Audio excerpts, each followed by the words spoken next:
contemporary audiences would recognize him as the actor who played the wizard in The Wizard of Oz.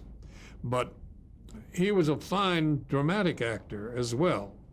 In The Wizard, he used overtones of his radio character that he used on Maxwell House Coffee Time, in that he was given to hyperbole and great exaggeration and great energy.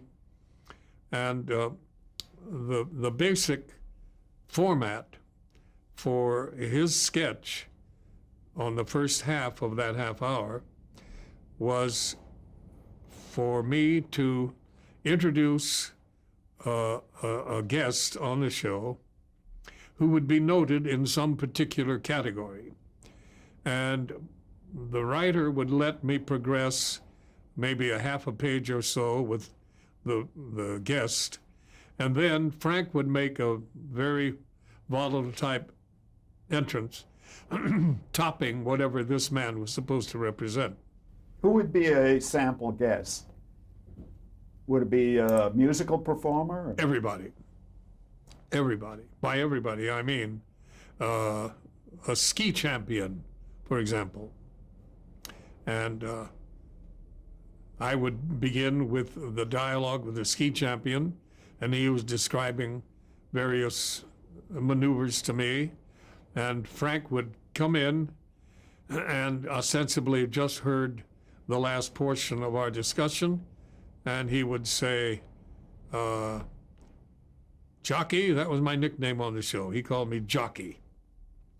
Jockey, you remind me of the time I did the great Galantisprung down the side of the Matterhorn, or whatever the thing was. And then I'd have to catch him up straight and say, Frank, I'd like you to meet Sergio Passalazul, who really is the guy who did all of that. It was a very workable format, and the audiences loved it. The second half of our half-hour show was occupied by Fanny Brice doing Baby Snooks. And each week, a new sketch for Baby Snooks would be written by this brilliant writer, producer named Philip Rapp. You're making me drag things out of my memory now. I haven't thought of it in a long time.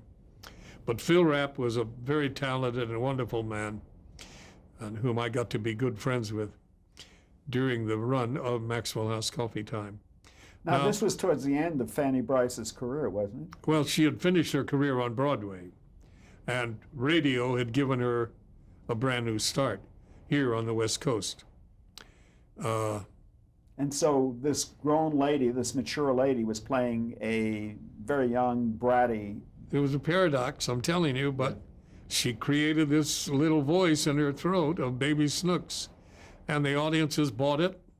Radio, you know, all the people at home were using the mental images they'd conjure up for her. This was a very popular program, was it not? Always in the top 5, you know, very popular. The other musical element on Maxwell House Coffee Time, and who arranged my songs for me and conducted for me, was a wonderful man named Meredith Willson, who went on to great fame on Broadway after he left the show to go into the military service, and then after military, he came right to work on his ambition to write a Broadway musical, which he did. He was responsible for The Music Man, his greatest hit, The Unsinkable Molly Brown. Phil Rapp wrote a kind of a hayseed character for Meredith. Frank had this bombastic guy. I was the one who pulled him up short. And Meredith had the character of the hayseed from Mason City, Iowa, which played a great part in his productive career because he based The Music Man, I think, on Mason City.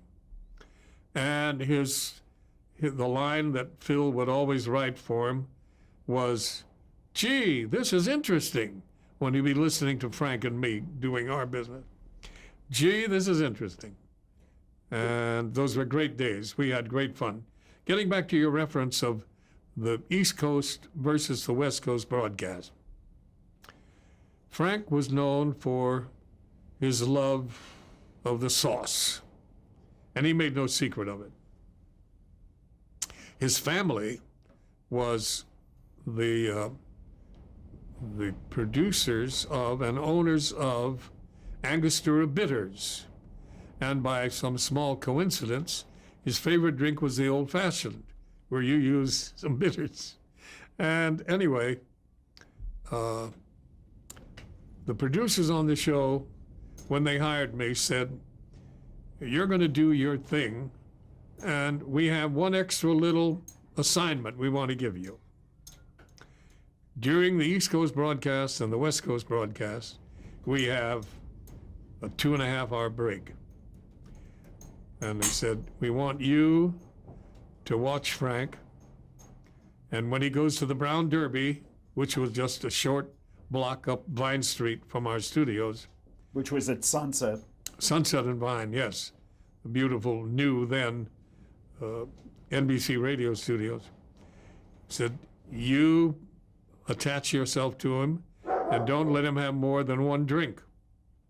So that was the agreement that we had. He said, "Jockey, I'll only take one drink." And I didn't know that he had made a deal with a bartender to make his old fashions in a double glass thing.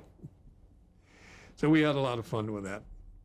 Now, on the first broadcast, he would be so glib and so articulate, and he would spit out his words at a tremendous pace, which is part of his character.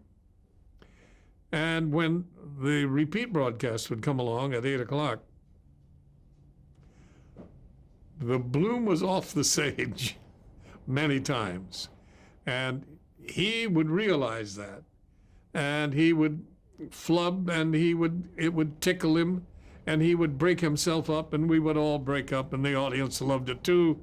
And the script almost went out the window, but we had to get him back and on track.